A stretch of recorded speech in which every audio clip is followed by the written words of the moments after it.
Welcome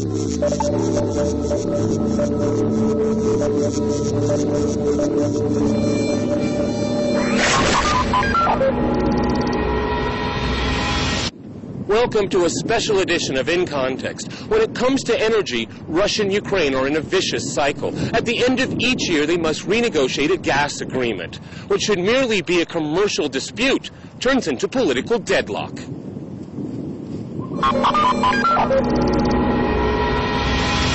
The drama of an end-of-the-year showdown had been building for months. Again, Ukraine, transiting 80% of Gazprom's gas to Europe, accumulated massive debts to Russia's monopoly natural gas exporter to the tune of $4.2 billion, money it needs as the global financial slump continues. $2.4 billion cannot be just a drop in any case, in any state, in any financial conditions. And for Gazprom, $2.4 billion is about 7 to 10% of its whole investment program for the next year. So 1/10 of its investments are just frozen in Ukraine. Before December 31st, Ukraine's state natural gas company had cobbled together $800 million to cover part of the arrears. That was not enough for Gazprom. The Russian company made it clear that if Ukraine didn't honor its debts, it would cut natural gas supplies and demand Kiev pay world prices as part of a new energy contract for 2009. At the end of the year, Ukraine was still in no hurry to fulfill its obligations. The talks over the contract for gas supply in 2009 to Ukraine have ended with no agreement. The outstanding debt for the supplied gas remains. Despite Kiev's assurances, Gazprom did not see any money coming into its account. The proposal by the Russian side for preferential supply conditions for 2009 have been rejected. It seems that some political forces in Ukraine are keen for confrontation with Russia over gas. Gazprom and Russia were wrongly identified as being in the wrong when Gazprom stopped natural gas deliveries to Ukraine at the start of 2006 due to a contract dispute. Russia essentially got a very bad publicity with this move. This time around, Russia has been going through all sorts of educational campaigns with European customers. It has been given all kinds of warnings to Ukrainians, to the European Union, to its European customers, and therefore I think there will be not as much sympathy for Ukraine in case of interruption of supply for Europe. This time round, Gazprom's CEO went out of his way to reassure the company's European customers that Russia remains a responsible energy partner. Ukraine cannot claim the same. In fact, it admitted it would siphon off natural gas for its needs from gas destined to Europe.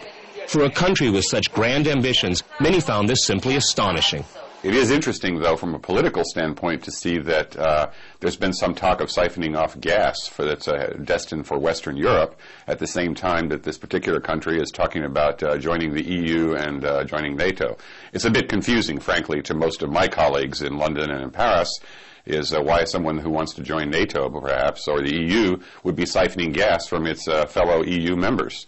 It's a bit strange, but in any event, the facts is that Ukraine gets discounted gas. And no one else in Europe gets, other than Belarus, gets gas at those prices. It may seem ordinary people will be the first to suffer from the political games of their country's authorities, but Naftogaz was quick to prevent any panic. Ukraine won't suffer much because we have lots of gas in reserves, about 17 billion cubic meters. With the winter being as warm as it is now and with industry on the decline, we'll be absolutely okay until the end of the heating season, that is April the 15th. Russia and Ukraine again went to the brink and crossed the line. Hours before Gazprom ceased gas deliveries to Ukraine, Gazprom offered a truly beneficial new price for gas, $250 per 1,000 cubic meters, up from the 2008 price of almost $180. This offer was extremely generous, considering Gazprom's European customers pay up to $500 per 1,000 cubic meters. The offer has been rejected, and now Gazprom demands from Ukraine all $118 per 1,000 cubic meters. It is often claimed in Western mainstream media that Russia uses energy as a political weapon. The uneasy relationship between Kiev and Moscow are held up as evidence of this. This is simply not true. It is Ukraine that politicizes energy by not paying world prices for natural gas. Russia is one of the world's most important suppliers of energy. On top of this, Russia remains heavily reliant on energy revenues for its budget and for investment in the energy sector. These are modern realities, but abandoning Soviet energy practices has not been welcomed by all. Russia has been trying to move to market-based commercial prices in its trade with its European or near-abroad counterparties. This move is painful because for a very long time countries from the former Soviet Unions, from the former Soviet Union enjoyed very low subsidized prices. And of course, when Russia pushes higher commercial prices, there's a lot of scream and there's a lot of tension. But it is inevitable. It's very unusual, in fact, to see those subsidies in place after 10 years after the Soviet Union's breakup. Today, Russia is a champion of the market principle supply meets demand equals price. This was not always the case. Until the year 2000, Russia did play the energy card to promote its foreign policy interests in the post-Soviet space. It offered cheap energy in return for political favors. The result was a complete failure. Russia's neighbors eagerly accepted cheap energy, but went their own way with their own foreign policies. As a result, Russia turned to the market to promote its interests and protect those of its customers, and special precautions have been taken in regard to Ukraine. Now Russia has a separate contract for supply of gas to Ukraine and a separate contract for transit of its gas via Ukraine to Europe. These are different contracts, and therefore, technically, if there's no commercial basis upon which Russia is to supply Ukraine with gas, Russia still has a commercial contract which provides that Ukraine will transit Russia's gas and Russia will pay transit fees. Russia's energy security, as well as Europe's, is held hostage by Ukraine and the legacy of what is called the Orange Revolution. And it was played out here on Maidan Square. Back then, the Orange Revolution meant confidence and hope with a lot of Western backing. Today, it's a very different story. The Orange Revolution has eaten its own children. The political elite is very much divided, and relations between Kiev and Moscow are strained, to say the least. The Orange Revolution of 2005 was supposed to unite the country, move it westward, and modernize the Ukrainian economy. None of this has happened. The political process is in deadlock, public opinion is decidedly against joining Western institutions such as NATO, and Ukraine is an economic basket case dependent on the IMF to survive. This explains the Russian president's reaction to Ukraine's unwillingness to pay its debts to Gazprom and sign a new and reasonable gas contract for this year. The authorities in Ukraine have been taken hostage by clashes between political clans.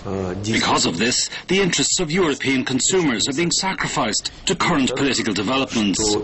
I hope common sense will prevail in Kiev. Otherwise, Ukraine will be putting its people in a very difficult situation. Politics are rarely divorced from economics. Kiev's support of Tbilisi during the South Ossetian conflict angered Moscow. According to some experts, Ukraine sold arms to Georgia before and during the South Ossetian conflict at a huge discount, amounting to about $2 billion, which of course was Ukraine's energy bill to Gazprom. President Viktor Yushchenko and Prime Minister Yulia Tymoshenko like to think of themselves as modernizers. But when it comes to energy, they are anything but. They look back to the Soviet past, and that is the essence of the great gas game. And the world is watching. For the past few years, the world has watched Russia and Ukraine at loggerheads over energy prices and transit. Ukraine has repeatedly tried to turn world public opinion against Russia and Gazprom's policies. The current leadership in Kiev continues to believe Russia should subsidize its economy at the expense of European energy security. Russia has approached the new great gas game in its own way. Gazprom is building the Nord and South Stream pipelines to go around Ukraine. And Gazprom hopes to soon end one-year gas supply contracts with Ukraine and replace them with the same legal arrangements it has with other customers. And new ideas have been proposed to depoliticize Ukraine as a transit country. I think the long-term contracts would take care of that, especially if there's a prepayment option, so that there's no debt accumulation as we go through the year. There may be also checks and balances introduced into the system, and Russia and Gazprom has been putting those on the board. International consortium which would govern Ukrainian transit pipeline network. There are other ideas too, But in the end, it's all about political will and a commitment to transparency in energy relations. Russia's energy companies have come a long way when it comes to contemporary energy realities. The same cannot be said of post-Orange Revolution Ukraine. It remains to be seen if I'll be standing out in front of Gazprom headquarters at the start of 2010 to repeat this program. But one thing I am sure of, Ukraine must get its house in order first. The politics of energy pragmatism demand this. That's it from all of us here at In Context. See you next week.